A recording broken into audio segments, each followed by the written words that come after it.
أعوذ بالله من الشيطان الرجيم.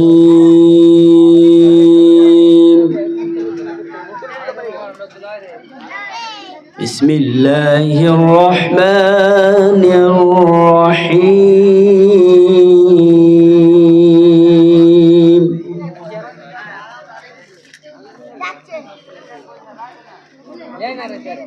يا أيها الذين آمنوا استعينوا بالصبر والصلاة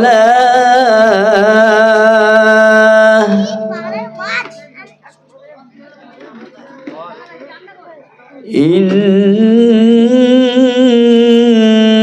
الله مع الصابرين.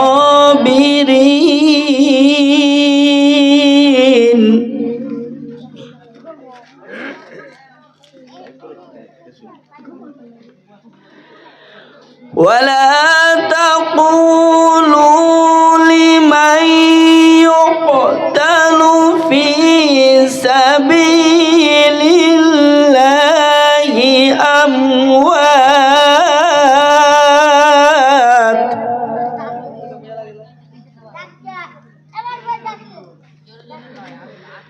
بل أحياء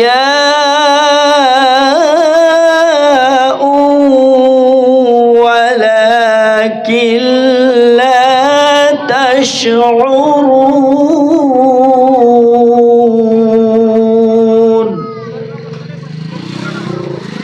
صدق الله العظيم.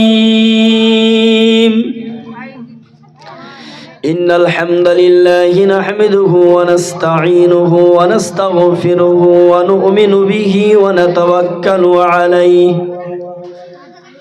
ونعوذ بالله من شرور أنفسنا ومن سيئات أعمالنا. من يهده الله فلا مضل له ومن يضلله فلا هادي له. ونشهد أن لا إله إلا الله وحده لا شريك له. ونشهد أن سيدنا وسندنا ونبينا وحبيبنا ومولانا محمدا عبد الله ورسوله أرسله بالحق بصيرا ونذيرا وداعيا إلى الله بإذنه وسراجا منيرا. أما بعد وقال الله تعالى في قرآن المجيد أعوذ بالله من الشيطان الرجيم. بسم الله الرحمن الرحيم. اقرأ باسم ربك الذي خلق خلق الإنسان من علق. اقرأ وربك الأكرم الذي علم بالقلم علم الإنسان ما لم يعلم. وقال النبي صلى الله عليه وسلم خيركم من تعلم القرآن وعلمه أو كما قال عليه الصلاة والتسليم. وقال الله تعالى في شان حبيبه مخبرا وآمرا: إن الله وملائكته يصلون على النبي يا أيها الذين آمنوا صلوا عليه وسلموا تسليما. اللهم سيدنا مولانا محمد وعلى آل سيدنا مولانا محمد. اللهم صل على سيدنا مولانا محمد وعلى آل سيدنا مولانا محمد. মন আমার কাঁদে রে, জান আমার কাঁদে রে, যেতে সোনার মদিনা। মন আমার কাঁদে রে, প্রাণ আমার কাঁদে রে, যেতে সোনার মদিনা। যেই মদিনা ধন্য হলো, যেই মদিনা ধন্য হলো পেয়ে নবীর ঠিকানা। মন আমার কাঁদে রে, জান আমার কাঁদে রে, যেতে সোনার মদিনা। আল্লাহুম্মা সাল্লি আলা সাইয়্যিদিনা মাওলানা মুহাম্মদ ওয়া আলা আলি সাইয়্যিদিনা মাওলানা মুহাম্মদ। সকলে বলুন সাল্লাল্লাহু আলাইহি ওয়াসাল্লাম। আলহামদুলিল্লাহ, সমস্ত প্রশংসা গুণগান গুণকীর্তন সেই মহা রব্বুল আলামিনের জন্য, যিনি আপনাকে আমাকে আজকে বড় ভালোবেসে এই দিনী মজলিসে আসা এবং বসার তৌফিক দান করেছেন। সকলে সমবেত কণ্ঠে আল্লাহর শুকরিয়া আদায় করি, বলি আলহামদুলিল্লাহ। তারপরে জানাই শতকোটি দরুদ সালাম মহানবী বিশ্বনবী বিশ্বনেতা মক্কার জ্যোতি মদিনার বাতি গোটা বিশ্ব সভার সভাপতি জনাবে মুহাম্মদুর রাসূলুল্লাহ সাল্লাল্লাহু আলাইহি ওয়াসাল্লামের উপর অসংখ্য আল্লাহর রহমত নিয়ামত শান্তির দ্বারা বর্ষিত হোক, আমরা বলি আল্লাহুম্মা আমিন। সম্মানীয় উপস্থিতি, আজকে আমরা হাজির হয়েছি মাহে শাবানের শেষ প্রান্তে। একেবারেই বললে চলবে, আগামীকাল রাত রমজানের হয়ে যেতে পারে, আল্লাহু আলাম। তাই আমরা শেষে এসেছি একটা দিনে মজলিসে দিনের কথাবার্তা শোনার জন্য, কিছু দিনের তথ্য আমরা কিছু জানার জন্য। সেই পরিপ্রেক্ষিতে আমি কোরআনে কারিম থেকে কয়েকটা আয়াত তেলাওয়াত করেছি, যে আয়াতগুলির মধ্যে আমাদের কিছু শিক্ষা আছে, যে কোরআনের কথাগুলির মধ্যে আমাদের কিছু অজানা তথ্য লুকিয়ে আছে, যেগুলো আমরা জানি না। আজ সেই আয়াত থেকে, আল্লাহর বলা কথা থেকে কিছু কথা আপনাদের সম্মুখে আলোচনা করব। আল্লাহ যেন আমাদেরকে শোনার থেকে বেশি বেশি আমল করার তৌফিক দান করুন, বলি আমিন। ওমা তৌফিক ইল্লা বিল্লাহ, আলাইহি তাওয়াক্কালতু ওয়া ইলাইহি উনীব। আজকে আমাদের মক্তবে ইসলাহুল মুমিনিনের দীর্ঘদিন যে ছেলেরা পড়াশুনো করছিল, এই গ্রামের বেশ কয়েকটা মাদ্রাসা এবং মক্তব আল্লাহর রহমতে চলছে, আল্লাহ চালাচ্ছেন। আপনাদের মেহনতে, আপনাদের সাহায্য সহযোগিতার মাধ্যম দিয়ে অনেক মানুষের কুরবানি আছে, অনেক মানুষের মেহনত আছে, এবং দান খায়রাতের দিকেও খুব আগিয়ে আপনারা। তাই এই মক্তবগুলো মাদ্রাসাগুলো ইনশাল্লাহ চলছে, আল্লাহ চালাচ্ছে।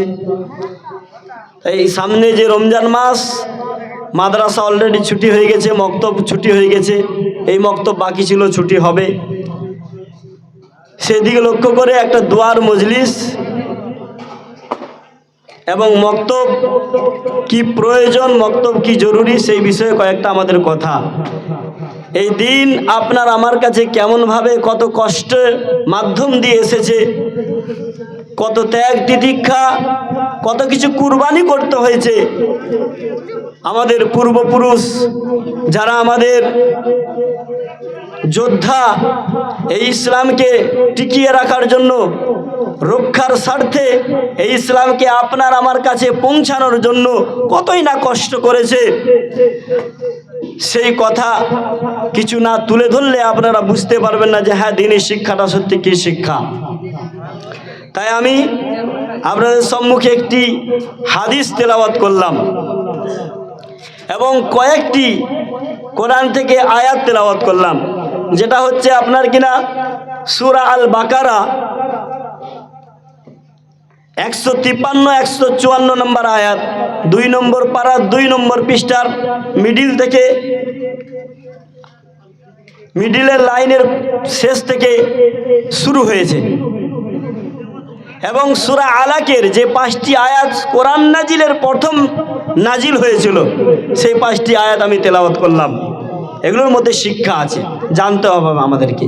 তাই আমি সকল ভাই এবং বাবুদেরকে আমি অনুরোধ করব যে আপনারা জানেন আমি জুমাতেও বলেছিলাম এবং এসার সময় এলান করলাম, এবং মাইকের সাহায্যে অনেক মানুষ আওয়াজ শুনতে পাচ্ছেন। এখানে আপনাদের জন্য কিছু তাবারকের ব্যবস্থা, খাওয়া দাওয়ার ব্যবস্থাও করা হয়েছে। আপনারা এখানে ওখানে ঘোরাফেরা না করে আপনারা মজলিসে আসুন। বেশিক্ষণ দীর্ঘায়িত করব না, লম্বা করব না, কয়েকটা কথা বলে ইনশাল্লাহ দোয়া হয়ে যাবে। রান্না এখনো দেরি আছে, হয়ে গেলেই দোয়া হবে।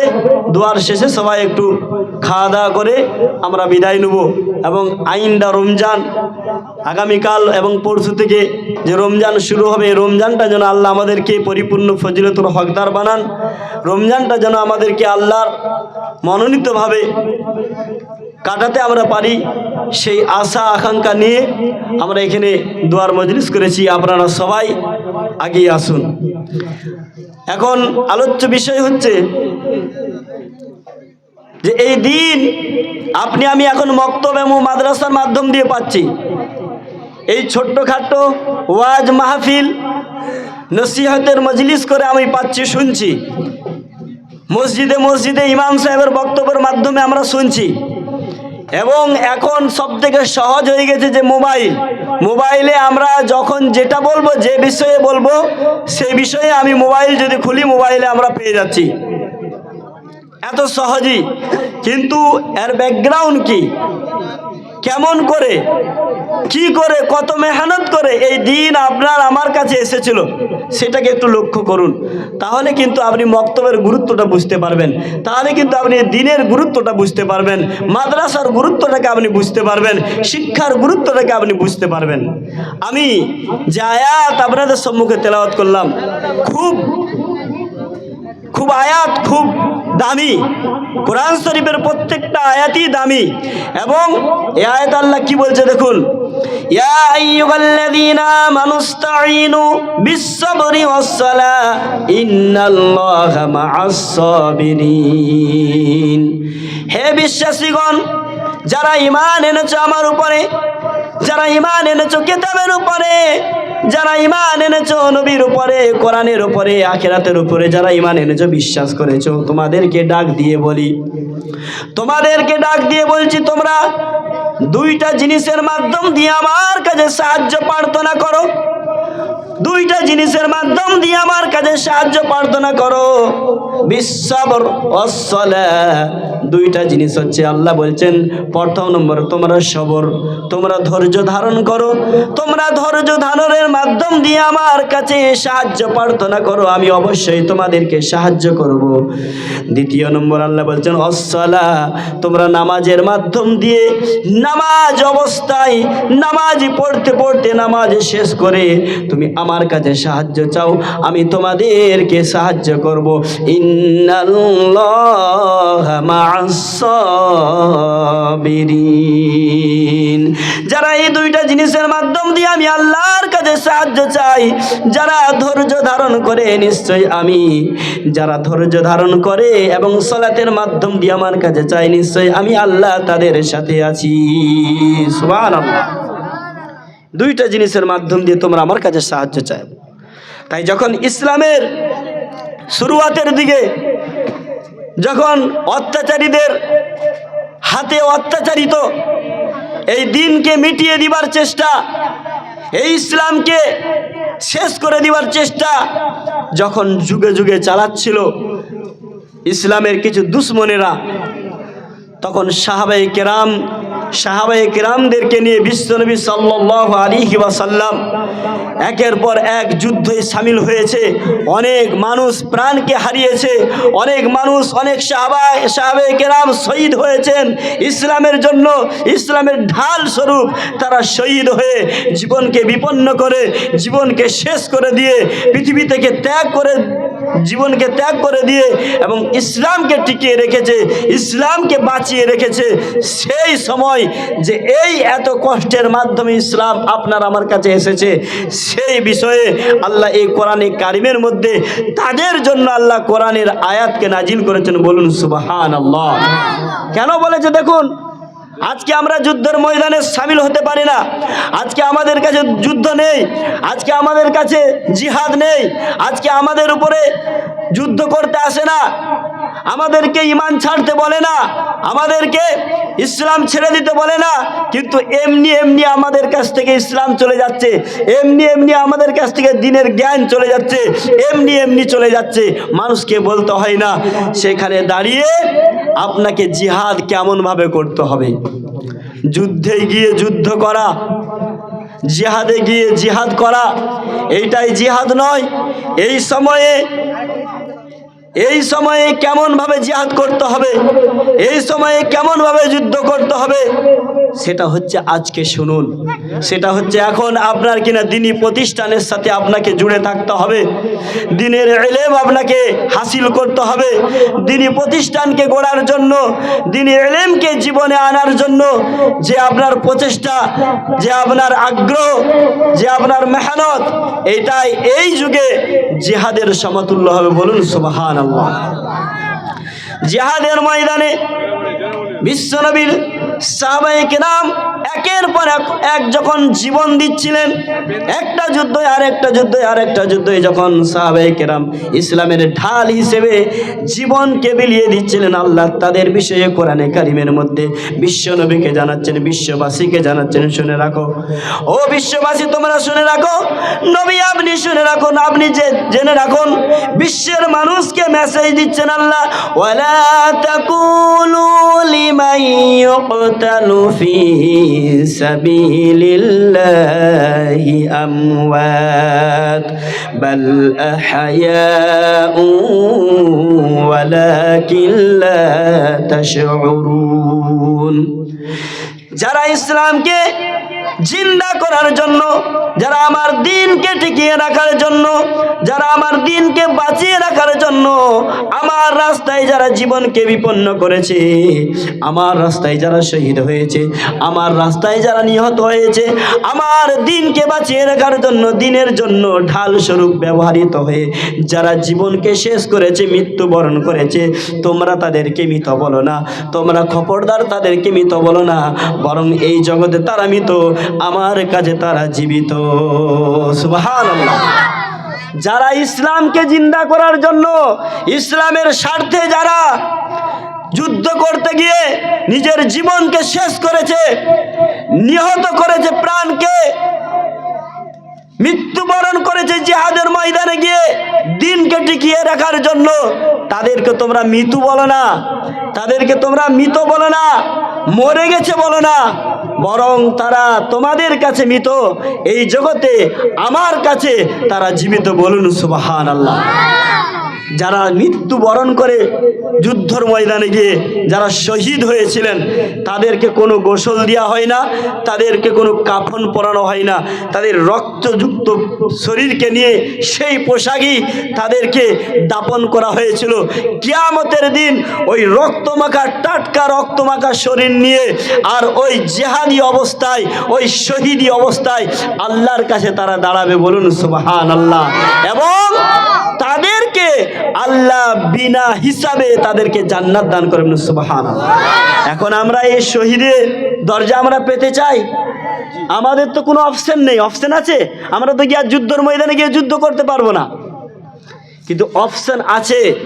আল্লাহর নবী বলেছেন, আল্লাহর নবী বলেছেন যে শেষ জামানায় এই যুদ্ধ করার, জিহাদ করার অপশন থাকবে না, কিন্তু কিছু অপশন আছে। যদি আমার উম্মতেরা সেগুলোকে পালন করে, সেগুলোকে মেনে চলে, একটা কাজের বদৌলতে সে যেন 50 থেকে 70টা ওই রকম শহীদের সওয়াব পাবে, সুবহানাল্লাহ। কি সেটা হচ্ছে, আল্লাহর নবী বলছেন শেষ জামানায় আমার অনেক সুন্নত মরে যাবে, আমার অনেক সুন্নত নিভে যাবে। মরে যাবে মানে কি? আল্লাহ নবীর সুন্নত কি মরে যায়? মানুষ জীবন থেকে মুছে দিবে। সুন্নতকে সুন্নত বলে মনে করবে না, বেদাতকে সুন্নত বলে মনে করবে। বাস্তব, সুন্নতকে সুন্নত বলে মনে করবে না। শেষ জামানায় যারা আমার সুন্নতকে জিন্দা করে, যেই সুন্নত সমাজ থেকে মুছে গেছে, মানুষ জীবন থেকে ছেড়ে দিয়েছে, ত্যাগ করে দিয়েছে, যে সুন্নত উঠে গেছে, সেই একটা মরে যাওয়া সুন্নত, মুছে যাওয়া সুন্নতকে শেষ জামানায় আমার উম্মতেরা একটা সুন্নতকে জিন্দা করে, জন্ম থেকে মৃত্যু পর্যন্ত সেই সুন্নতের পাবন্দি করে, সুন্নতকে জিন্দা করে সমাজের সুন্নতকে জারি রাখে। সে যেন এইরকম সাহাবী, শহীদ হওয়া সাহাবীর 70টা শহীদের দরজা আল্লাহ তাকে দান করে। এরকম একটা সুন্নতকে জিন্দা করলে, একটা সুন্নত, এই আখেরি এই শেষ জামানার উম্মতের এত ফ্যাসিলিটি, এত ফায়দা। কিন্তু আমাদের কোনো এখন কেমন সুন্নত মানে বলছে কি, ভাত খাওয়ার পরে মিষ্টি খাওয়া সুন্নত, এই সুন্নতটা আমি জারি করছি। মাথায় টুপি দেওয়া সুন্নত, এই সুন্নতটা আমি জারি করছি। মুখে দাড়ি রাখা সুন্নত, এই সুন্নতটা আমি জারি করছি। এগুলো কি সুন্নত নয়? আরে বেটা, এই সুন্নত তো সবাই পালন করছে। এই সুন্নত তো কিছু না কিছু মানুষ পালন করছে। যে সুন্নত মুছে গেছে, তুমি দেখো কি সুন্নত মুছেছে। সমাজের সব থেকে ভাইটাল বড় যে আল্লাহর নবী বিনা স্বার্থে দিনকে প্রচার করেছিল। কোনো শর্ত ছিল না? হ্যাঁ না, 20,000 করে টাকা নিত, মানুষের টুটি টিপে টাকা নিত দিনকে প্রচার করতে গিয়ে। আল্লাহর নবীর সাহাবারা দিনকে প্রচার করতে গিয়ে, দিনকে জারি এবং সারি রাখার জন্য, এই রাজপুর পর্যন্ত পৌঁছানোর জন্য, এই বিশ্ববাসীর কাছে পৌঁছানোর জন্য পৃথিবীর প্রান্তে প্রান্তে তারা গিয়ে দিনকে পৌঁছিয়ে দেন, শহীদ করেছেন। কেউ টাকার দাবি করে না, কেউ বিনিময় চায় না। বিনিময় চেয়েছে? কেউ বিনিময় চায় না, আল্লাহর কাছে তারা বিনিময় চায়। এই সুন্নত এখন মানুষ ভুলে গেছে। বিনা স্বার্থে দিনকে প্রচার করতে হবে, বিনা স্বার্থে দিনকে প্রচার করতে হবে। এই সুন্নত মানুষের কাছ থেকে মুছে গেছে, এই সুন্নত মানুষের কাছ থেকে উঠে গেছে। এই সুন্নতকে এই জামানায় তুমি যদি জিন্দা করো, বিনা স্বার্থে নিজের কাজ মনে করে, দিনের কাজ মনে করে, নিজের দায়িত্ব মনে করে যদি তুমি প্রচার করো বিনা স্বার্থে দিনকে, এই সুন্নত জিন্দা হবে। কিয়ামতের দিন তোমাকে 70 থেকে 70টা তোমাকে শহীদের দরজা আল্লাহ দান করবে। এই সুন্নতকে জিন্দা করো। মুছে গেছে, এখন আমরা দাওয়াত খাওয়া শুরু করেছি, দাওয়াত দিয়া ভুলে গেছি। আমরা কি করেছি? দাওয়াত খাওয়া শুরু করেছি, দাওয়াত দেওয়া ভুলে গেছি। সুন্নত, মাথায় টুপি দেওয়া শুধু সুন্নত, মাথায় পাগড়ি দেওয়া শুধু সুন্নত, মুখে দাড়ি রাখা শুধু সুন্নত। আরও যে কিছু সুন্নত আছে, ঘরে ঘরে ব্যাগ নিয়ে যেভাবে আমরা আদায় করতে যাই, সেভাবে আপনার আমার অন্তরটা নিয়ে বাড়িতে বাড়িতে আল্লাহ ভুলা মানুষটার কাছে আল্লাহর দাওয়াতটা নিয়ে, রসুলের রিসালাতের দাওয়াতটা নিয়ে তোমাকে গিয়ে তোমাকে দাওয়াত দেওয়া, এটাও যে রসুলের সুন্নাহ। এই সুন্নতটা আমরা ভুলে গেছি, ঠিক কিনা বলেন? কথা ঠিক কিনা? ভুলে গেছি আমরা। তাই কবি কত সুন্দর ভাবে বলছে, দেখুন, সুন্নাত নয় শুধু দাওয়াতের মেহমান, ঠিক কিনা? সুন্নাত নয় শুধু খাওয়া শেষে মধুপান, সুন্নাত নয় শুধু দাওয়াতের মেহমান, সুন্নাত নয় শুধু খাওয়া শেষে মধুপান, আরো কিছু সুন্নাত আছে তুমি জানো কি? জানলেও জীবনে কখনো তা মানো কি? ঠিক না? বলছে সুন্নাত শুধু দাওয়াত বাড়ি মেহমান হিসেবে গিয়ে এটা শুধু সুন্নাত নয়, সুন্নাত শুধু খাওয়ার শেষে মধুপান করতে হবে এটা শুধু সুন্নাত নয়, আরো কিছু সুন্নাত আছে তোমার জানা আছে, এবং যতগুলি জানা আছে সেগুলোকে তুমি মেনে চলো। কত সুন্দর বলছে দেখুন, সুন্নাত নয় শুধু দাওয়াতের মেহমান, সুন্নাত নয় শুধু খাওয়া শেষে মধুপান, আরো কিছু সুন্নাত আছে তুমি জানো কি? জানলেও জীবনে কখনো তা মানো কি? সুন্নাত শুধু নয় মাজলুম সহায়ক, আরো সুন্নাত হলো হুমকার গর্জন। ঠিক না? সুন্নাত শুধু নয় পাগড়ি মাথায় দেওয়া, আরো সুন্নাত হলো পাথরের আঘাত খাওয়া।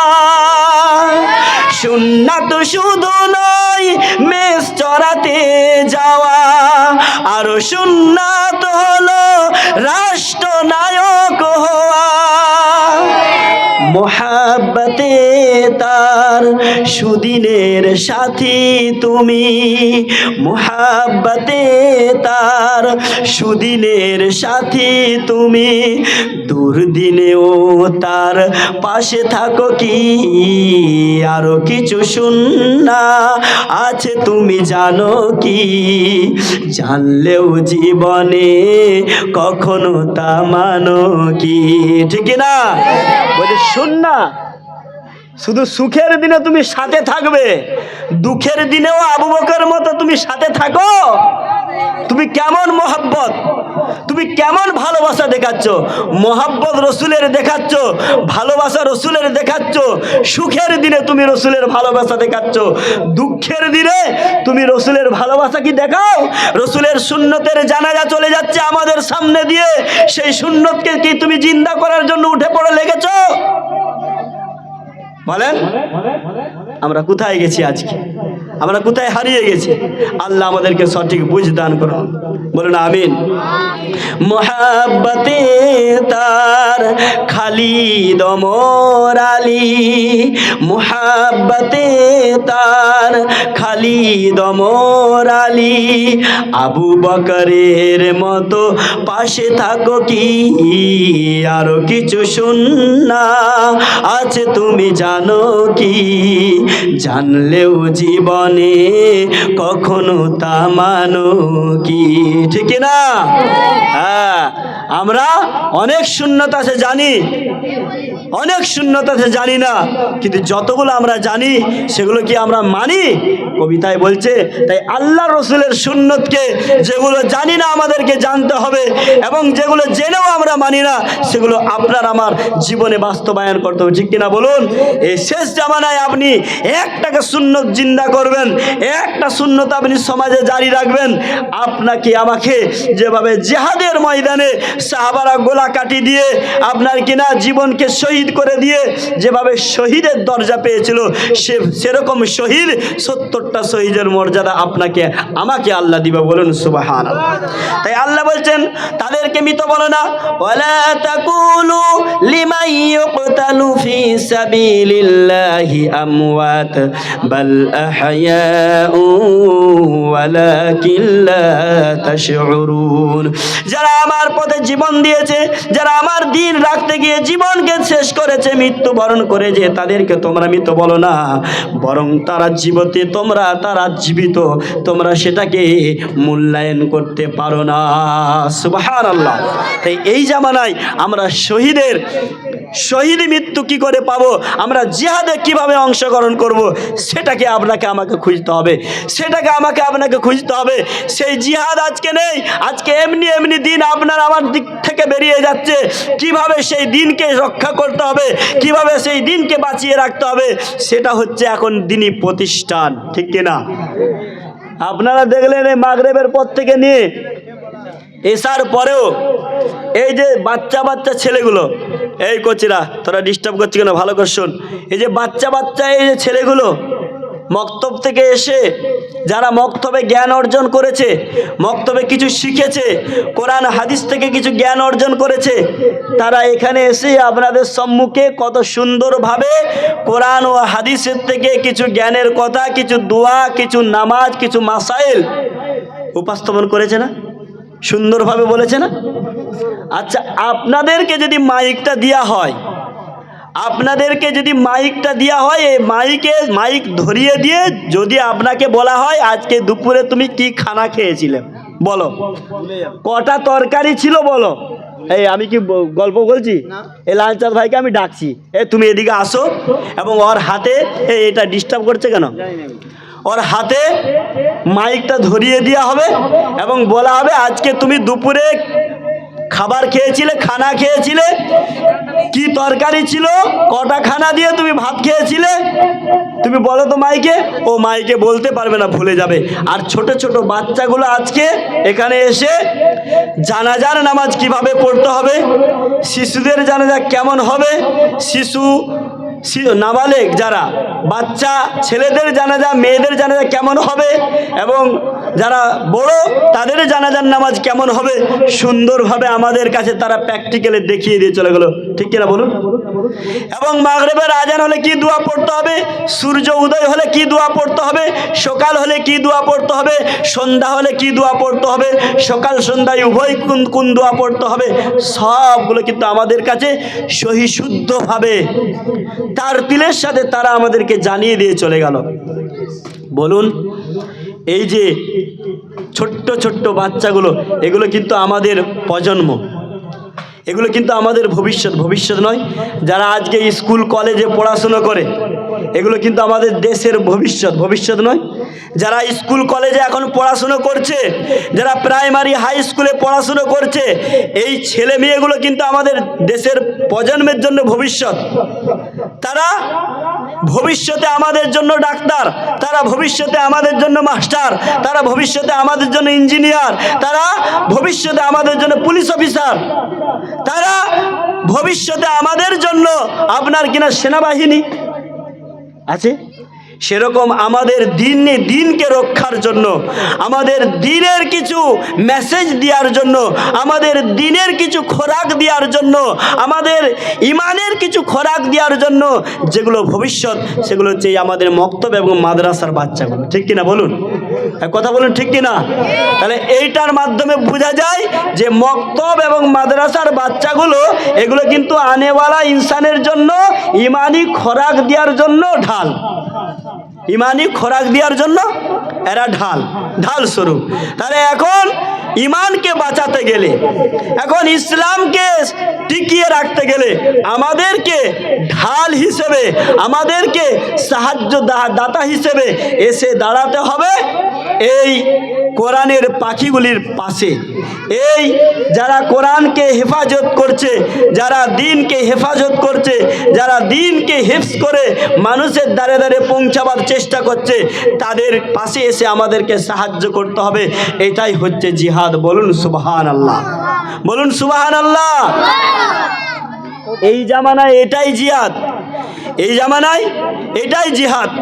তাই ভাই সব, এই যে মক্তব চলছে, এই যে মাদ্রাসা চলছে, আমাদের যে বাড়তি যে টাকা, আমাদের অনেক বাড়তি টাকা আছে, আমাদের বিপদে আপদে আমরা অন্য জায়গায় নিয়ত করে ফেলি, মানে যেখানে শিরিক হবে, যেখানে বেদাত হবে সেখানে আমরা মানে অযথা উল্টা পাল্টা নিয়ত করি, কিন্তু আমাদের সেই নিয়তগুলো সদকায়ে জারিয়া করার জন্য আমাদের কিছু বিপদে আমরা সদকা দেবো, আমরা মাদ্রাসায় গিয়ে দিয়ে আসবো।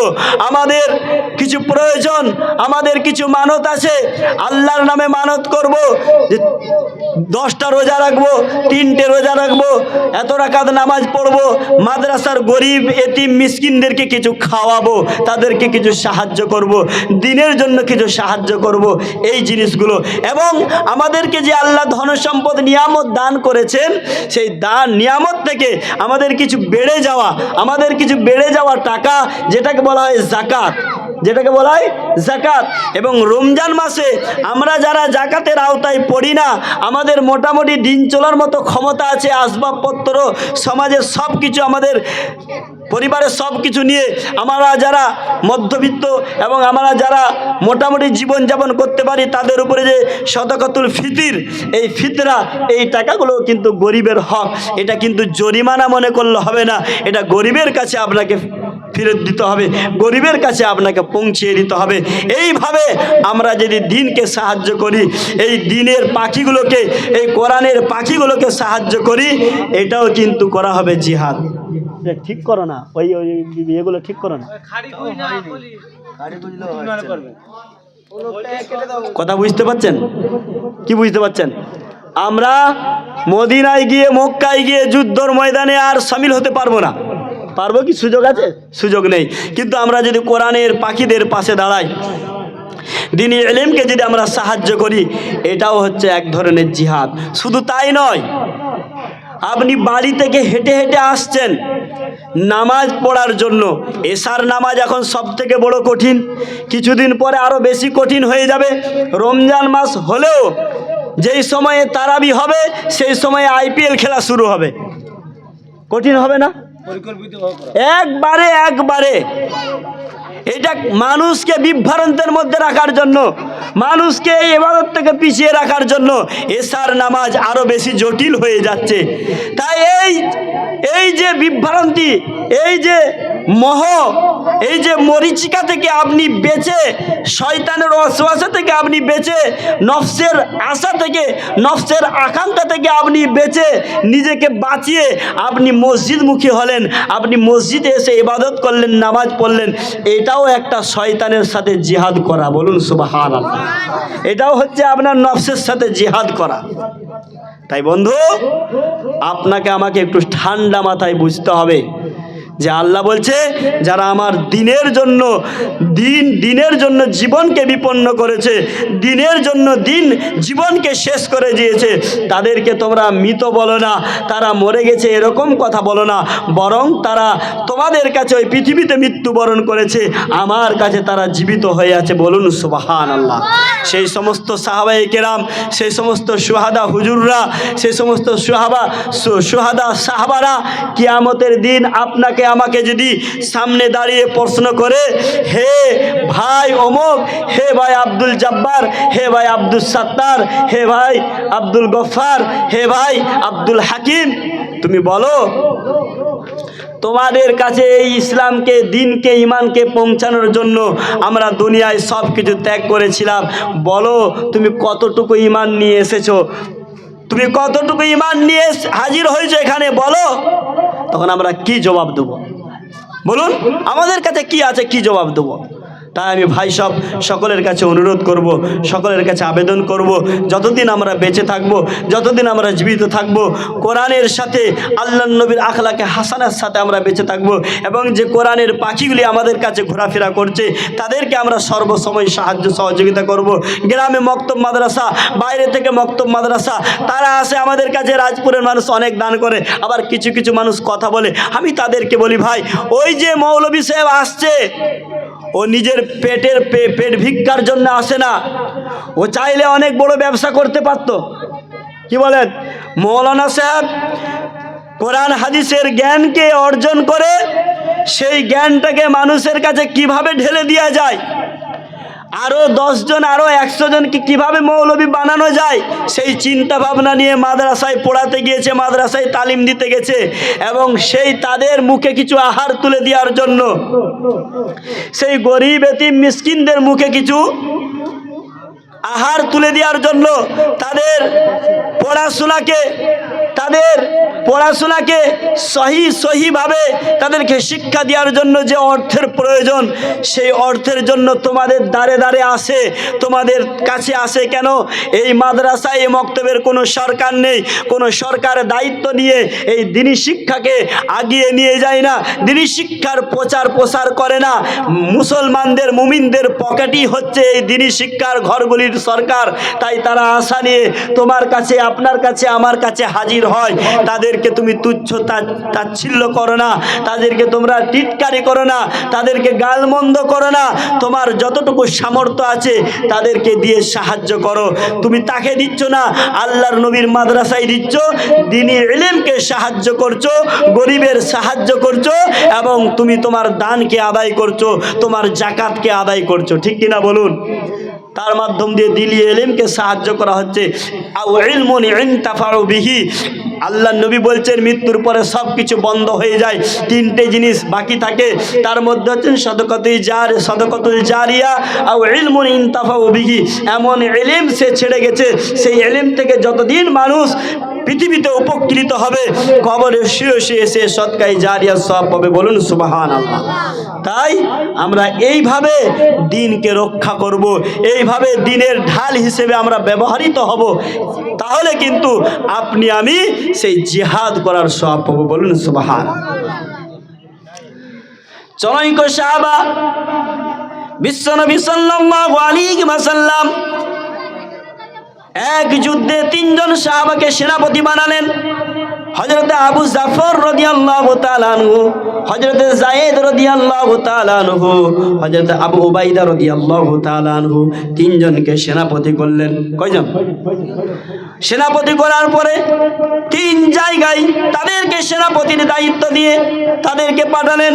এবং সে হযরত আবু জাফর রাদিয়াল্লাহু তাআলা আনহু বাড়িতে এসে বিবিকে ডাক দিয়ে বলে, বিবি, আল্লাহর নবী সাল্লাল্লাহু আলাইহি ওয়াসাল্লাম রাহমাতাল লিল আলামিন আমাকে যুদ্ধের সেনাপতি বানিয়েছে, আমাকে জিহাদের সেনাপতি বানিয়েছে।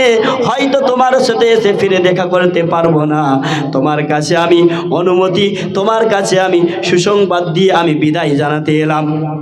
হযরত আবু জাফর রাদিয়াল্লাহু তাআলা আনহুর বিবি ডাক দিয়ে আল্লাহকে বলে, আল্লাহ, আমার স্বামী তোমার দ্বীনের যোদ্ধা হয়ে বেরোচ্ছে, তোমার দ্বীনকে রক্ষার স্বার্থে বেরোচ্ছে। আল্লাহ, আমার স্বামী জিহাদের ময়দানে যাচ্ছে, তোমার কাছে আমি দোয়া চাই, আল্লাহ, আমার স্বামীকে জিহাদের ময়দান থেকে, যুদ্ধের ময়দান থেকে তুমি গাজী বানিয়ে আমার ঘরে ফিরিয়ে দাও। এই কথা শোনার পরে হযরত আবু জাফর রাদিয়াল্লাহু তাআলা আনহু রাগান্বিত হয়ে বিবিকে বলছে, বিবি, উল্টা কথা বলো না, উল্টা দোয়া চেও না, আমি যাচ্ছি আল্লাহর দ্বীনের জন্য। আমার মনের তামান্না, আমার মনে হয় বিশ্বনবী যেভাবে আমাকে সুসংবাদ দিয়েছে, বিশ্বনবী যেভাবে আমাকে সেনাপতি বানিয়েছে, আমার মনে হয়, আমার মনের তামান্না, আমি সেই জিহাদের ময়দানে গিয়ে আল্লাহর দ্বীনকে রক্ষার জন্য আল্লাহর কাছে প্রিয় হয়ে যাব। বলুন সুবহানাল্লাহ। কি ঈমান, কি পাওয়ার! বিবি, এরকম দোয়া করো না, তুমি উল্টা দোয়া করছো কেন? বিবির কাছে হুকুম নিয়ে চলে গেলেন জিহাদের ময়দানে। হযরত যায়েদও চলে গেলেন জিহাদের ময়দানে। আরেকজন সাহাবা বিবির কাছে বলছে, ও বিবি, সে নতুন বিয়ে করেছে, নতুন বিয়ে করার পরে বাড়ি এসে বলছে, বিবি শোনো, আমি তোমাকে নতুন বিয়ে করেছি, হয়তো তোমার হক আমি ঠিকভাবে আদায় করতে পারি না, কিন্তু আল্লাহর নবীর অর্ডার এসেছে, হুকুম এসেছে, আমাকে সেনাপতি বানিয়ে আল্লাহর নবী আমাকে যুদ্ধর ময়দানে পাঠাচ্ছে। বিবি, তোমার কাছে যদি কোনো ভুল করে থাকি, তোমার ঠিকঠাক হক যদি না আদায় করতে পারে, আমাকে মাফ করো, আমি দ্বীনের জন্য চলে গেলাম। তার স্ত্রী, তার বিবি বলছে, শোনো ও আল্লাহর বান্দা, শোনো, ও আমার স্বামী, শোনো, আমি তোমাকে এক নজর দেখতে চাই, তুমি একটু আমার বাড়ির ভিতরে আসো। একটু আমার বাড়ির ভিতরে আসো, তোমার সাথে কিছু কথা আছে। তখন আল্লাহর নবীর সাহাবী বলছেন, না না, আমি বাড়ির মধ্যে যাব না। আল্লাহর নবী আমাকে সেনাপতি বানিয়েছেন, আল্লাহর নবী আমাকে যোদ্ধা বানিয়েছেন। বাড়ির মধ্যে গেলে তোমার মুখ যদি আমি দেখি, তোমার মায়া আমাকে স্পর্শ করবে, তোমার ভালোবাসা আমাকে স্পর্শ করবে, আমাকে বাধা দিবে, আমি থাকতে পারবো না। আল্লাহর নবীর কথার অবাধ্য হয়ে যাব, আমি ভেতরে যাব না। কি বলার বলো। বলছে, আমি তোমাকে এক নজরে দেখতে চাই। ওগো আমার স্বামী, আমি দুনিয়ার জন্য তোমাকে ডাকি না, আমি তোমাকে নবীর কথার অবাধ্যর জন্য ডাকি না, তোমাকে জিহাদের ময়দানে যেতে বাধা দেবো এই জন্য আমি তোমাকে ডাকি না। আমি এক নজরে এক পলক তোমাকে দেখতে চাই। কেন, তুমি যদি এই জিহাদের ময়দানে গিয়ে শহীদ হয়ে যাও, আর রক্তমাখা শহীদ, রক্তমাখা শরীর নিয়ে কিয়ামতের দিন আল্লাহর দরবারে উঠবে, অত মানুষের জনসমুদ্রের সামনে আমি তোমাকে যদি এক পলক দেখে রাখি, কিয়ামতের দিন আমি গর্ব করে তোমাকে চিনে আমি আল্লাহর কাছে বলতে পারবো যে এই হচ্ছে আমার স্বামী, আমি আমার স্বামীর সাথে জান্নাতে যেতে চাই। বলুন সুবহান। আমি এক নজর দেখতে চাই, এজন্য আমি কিয়ামতের দিন যেন তোমাকে চিনতে পারি। বুঝছেন? তখন সাহাবী বলছেন, না, আল্লাহর দিনকে, যে আল্লাহর দিনকে রক্ষার জন্য আমি বেরিয়েছি, যে আল্লাহর দিনকে আমি প্রতিষ্ঠা করার জন্য বেরিয়েছি, সেই আল্লাহর দিনকে কায়েম করতে গিয়ে যদি আমি শহীদ হয়ে যাই, তুমি চিন্তা করো না, তুমি ভয় করো না, কিয়ামতের দিন এমনি এমনি আমাকে তোমার সাথে আল্লাহ সাক্ষাৎ করিয়ে দিবেন। এত কষ্টের মাধ্যম দিয়ে এই ইসলাম এসেছে আপনার আমার কাছে। আজকে আপনার আমার কাছে ছেলে খেলা হয়ে গেছে, আফসোস লাগে।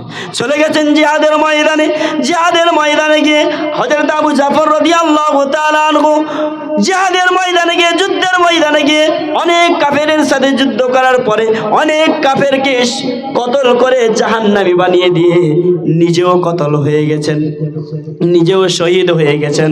আরেকজন সাহাবা, জনৈক সাহাবা যুদ্ধ করতে করতে যখন তাকে চারপাশে কাফেররা ঘিরে ফেলেছে, চতুর্দিক থেকে কাফেররা ঘিরেছে, এবং সে তরবারি নিয়ে ইসলামের ঝান্ডা নিয়ে দাঁড়িয়ে আছে, এবং কাফেররা এসে তার ডান হাতে কোপ মারে, ডান হাতটা তার কেটে পড়ে যায়। সেই ইসলামের ঝান্ডা এবং তরবারি নিয়ে বাম হাতে ধরেছে, এবং বাম দিক থেকে কিছু কাফের, কিছু বেঈমান, কিছু মুশরিক, কিছু দুশমন এসে বাম হাতে কোপ মেরেছে, বাম হাতটাও কেটে পড়ে গেছে। ইসলামের পতাকা যখন পড়ে যাচ্ছে, যখন উল্টে যাচ্ছে, নিচই পড়ে যাচ্ছে, তখন ওই সাহাবী রক্তমাখা শরীরকে নিয়ে, দুইটা কাটা হাত নিয়ে বুকের মধ্যে জড়িয়ে ওই ইসলামের ঝান্ডাকে নিয়ে উত্তোলন করেছেন। সুবহানাল্লাহ। কাটা হাত নিয়ে, রক্তমাখা শরীর নিয়ে ইসলামের পতাকাকে উত্তোলন করেছেন। কত কষ্ট, কত মেহনত। হযরত আবু উবাইদা রাদিয়াল্লাহু তাআলা আনহু দূর থেকে দেখছে এখানে এখনো ইসলামের পতাকা উঠে আছে, নিশ্চয়ই এখানে যুদ্ধ চলছে। ছুটে ছুটে আসছে, দেখছে জনৈক সাহাবা দুটো কাটা হাত দিয়ে ইসলামের পতাকাকে জড়িয়ে ধরে রেখেছে, এবং তার গলায় কোপ মেরেছে, এবং সে সঙ্গে সঙ্গে শহীদ হয়ে গেছেন, আল্লাহর মনোনীত হয়ে গেছে, আল্লাহর প্রিয় হয়ে গেছে। আবু উবাইদা ছুটে এসে তার শরীরকে, তার ক্ষত বিক্ষত শরীরের অঙ্গগুলোকে এক জায়গায় করছে, এবং তার শরীরকে এক জায়গায় করে তাকে একত্রিত করছে, এবং ইসলামের পতাকাকে উত্তোলন করেছে। এবং হযরত আবু উবাইদা বলছেন, ওই সময়ে, ওই রাত্রিতে যখন আমি ঘুমিয়ে যাই, তখন স্বপ্নের মাধ্যমে দেখি জনৈক সাহাবা আল্লাহর জান্নাতি ফেরেশতাদের সাথে ঘোরাফেরা করছে। সুবহানাল্লাহ। এবং তাকে স্বপ্নের মাধ্যমে জিজ্ঞাসা করা হয়েছে, বলো আল্লাহর নবী সাহাবী, তুমি এখানে কেমন অবস্থায় আছো? আল্লাহ তোমাকে কেমন অবস্থায় রেখেছে? আল্লাহর কাছে তুমি কি চেয়েছো? দিনের জন্য তুমি শহীদ হয়েছো, দিনের জন্য তুমি প্রাণকে হারিয়েছো, আল্লাহর কাছে তুমি কি চেয়েছো? বলছে, আমি অনেক সুখে আছি, আল্লাহ আমাকে অনেক সুখে রেখেছে। আল্লাহর কাছ থেকে আমি আরেকটা আরজি করেছি। বলছে, কি আরজি? বলছে, আল্লাহর কাছে আমি আরজি করেছি, ওগো আল্লাহ, আর একটা বার আমাকে যদি সুযোগ দেন, আমি দুনিয়ায় গিয়ে দিনের জন্য আবার জিহাদ করে, আবার শহীদ হয়ে এই মর্যাদা নিয়ে তোমার দরবারে ফিরে আসতে চাই। তো সুন্দর কথা। সেই জিহাদ করার আমাদের সুযোগ নেই, সেই ময়দানে যাওয়ার আমাদের সুযোগ নেই, কিন্তু আমাদের সুযোগ আছে সেই কোরআন, যেই কোরআনের জন্য জিহাদ করেছেন, যেই হাদিসের জন্য জিহাদ করেছেন, যেই দ্বীনের জন্য জিহাদ করেছেন, সেই দ্বীন আপনার আমার কাছে এখনও টিকে আছে, সেই দ্বীন আপনার আমার কাছে এখনও বিদ্যমান। সেই দ্বীনের পাশে যদি এসে দাঁড়াতে পারি, সেই দ্বীনের পাশে, কোরআনের পাশে যদি এসে দাঁড়াতে পারি, সেই দ্বীনি ইলমের পাশে যদি এসে দাঁড়াতে পারি, কোরআনের পাখিদের কাছে এসে যদি দাঁড়াতে পারি, আপনার কিনা আপনি আমি এই জিহাদ, আপনি আমি এই মর্যাদা পাবো, এই জিহাদ করার সমতুল্য মর্যাদা পাবো। আল্লাহ আমাদেরকে তৌফিক দান করুন, বলি আমিন। তাই এই মক্তব এবং মাদ্রাসাগুলোকে আপনাকে আমাকে টিকিয়ে রাখতে হবে। যে আমরা পরিকল্পনা করেছি উত্তরপাড়া মক্তবে ওমর এবং আমার এই মসজিদে যে 3 বেলা ছেলেরা পড়াশুনো করে সন্ধ্যায় এবং সকালে, এবং হাফেজ আব্দুল করিমের কাছে মক্তবে ইসলাহুল মুমিনিন আমি আসার পরে যে শুরু করেছিলাম, এই মক্তবগুলোকে একত্রিত করবে, এক জায়গাতে করব। এই মক্তবগুলোকে এক জায়গাতে করবে এবং আমাদের যে মাদ্রাসার যে ছেলেরা, এই গ্রামের ছেলে, এদেরকে মানুষ মূল্যায়ন করে না, এদেরকে মানুষ দাম দেয় না। যেমন আমি ইমাম সাহেব, এই গ্রামের মেয়েরা বলছে বাইরে গিয়ে তো বিশাল জলসা করো, রাজপুরে কেন ভালো জলসা করতে পারো না? আরে রাজপুরে তো বলছে ইমাম সাহেব 10 মিনিট সময় দিয়ে ছেড়ে দাও। বুঝে তো প্রত্যেক দিন শুনছি, বুঝে ওই কথাটাই শুনবো, একটা নতুন মুখ থেকে শুনবো, কেমন করে বলছে ডিজাইনটা খালি দেখবো কি। আরে বাবা, বাংলাদেশ থেকে যদি আপনি 25 লক্ষ টাকা দিয়ে একটা বক্তা আনেন, সে কি অন্য কিছু শোনাবে? সে কি ইন্দোনেশিয়ার কোরআন শরীফ, আলাদা কোরআন শরীফ নিয়ে এসে কিছু কথা শোনাবে? না ইরান থেকে নিয়ে এসে শোনাবে? যেই কোরআন আছে আরবে, যেই কোরআন আছে ভারতে, যেই কোরআন তেলাওয়াত হয়েছে মিশরে, যেই কোরআন আছে বাংলাদেশে, যেই কোরআন আছে সারা পৃথিবীর বুকে, সেই কোরআন থেকেই সে কথা শোনাবে, সেই হাদিস থেকেই সে কথা শোনাবে, সেই বিশ্বনবীর আখলাকে হাসানা থেকেই সে কথা শোনাবে। কিন্তু আমরা মনে করি এ তো ঘরের ফকির, এ তো প্রত্যেক দিন ভিক পাচ্ছে, অসুবিধা নেই।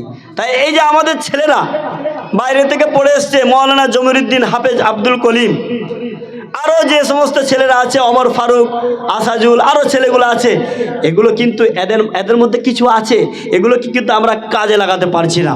আমাদের হাজারো ছেলে আছে, যে ছেলেগুলো আমাদের দোয়া, কালাম, মাসাইল, নামাজ, ফরজ, ওয়াজিব, গোসলের ফরজ, উজুর ফরজ কিচ্ছু জানে না, দোয়া জানে না, খাবার দোয়া, সালাম দিয়া, বাথরুমে যাবার দোয়া, মসজিদে প্রবেশ করার দোয়া কিচ্ছু জানে না।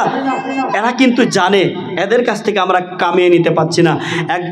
হাফেজ আব্দুল কলিম এবং মৌলানা জমিরুদ্দিন একটা কথা বললো, কথাটা কিন্তু আমাকে খুব ভালো লাগলো। যেমন বলছে, আমরা চাইবো আগামীতে আমাদের চিন্তাধারা, আগামীতে আমাদের চিন্তা ভাবনা, আমরা চাইবো যে রাজপুরের প্রত্যেকটা ঘরে যদি মাইয়েত হয়, কোনো মাইয়েতের জানাজা যেন না ইমাম সাহেব পড়ায়, যেই ঘরে মাইয়েত হবে সেই ঘরের ছেলে যেন সেই জানাজা পড়ায়। বলুন সুবহানাল্লাহ, কত সুন্দর কথা! এটা তো আমি চাই, এইটাই তো সমাজ, এইটাই তো রেওয়াজ। কিন্তু আমরা মনে করি ইমাম সাহেব তো আছে, ও এমন একটা জোরে টান দিবে, এমন সুদ দিয়ে বিনিয়ে কেঁদে দিবে, এমনি জান্নাতে চলে যাবে আমার আব্বা। কি জালাল ভাই, চলে যাবে না? হ্যাঁ, না, আপনার ঘরে আপনার বাবা, আপনার মা, আল্লাহ না করুক, ইন্তেকাল করেছে, ছেলে হয়ে মায়ের জন্য কাঁদবে, রব্বির হামহুমা কামা রব্বায়ানি সগীরা। বলুন তো এটা কত বাস্তব কথা, বলুন তো, যে ছেলের জন্য, বাপের জন্য, মায়ের জন্য নিজের ছেলের প্রাণটা, অন্তরটা বেশি কাঁদবে না ওপরে নিজেরটা? তাহলে যখন আপনার নিজের ছেলে আপনার জানাজায় দাঁড়াবে, আপনার নিজের ছেলে আপনার জানাজায় দাঁড়াবে, আপনি বাপ হয়ে নিজের বাপের, নিজের ছেলের জানাজায় দাঁড়াবেন, আপনার অন্তরটা বেশি কাঁদবে, আপনার ছেলের অন্তরটা বেশি কাঁদবে। আল্লাহুম্মা গফিরলি, আল্লাহ মাগফিরাত করে দাও। হাইয়িনা, আমরা যারা জীবিত আছি, আল্লাহ মাফ করে দাও, আল্লাহ ক্ষমা করে দাও। আল্লাহুম্মা গফিরলি, আল্লাহ ক্ষমা করে দাও, মাফ করে দাও। আমরা যারা জীবিত আছি, হাইয়িনা, যারা আমরা জীবিত আছি, ও মাইয়িতিনা, যারা মৃত্যুবরণ করেছে, এবং যে আমার সামনে আছে যে মৃত্যুবরণ করেছে, সেটাকে তার বাবা, সেটাকে তার মা, সেটাকে তার বোন।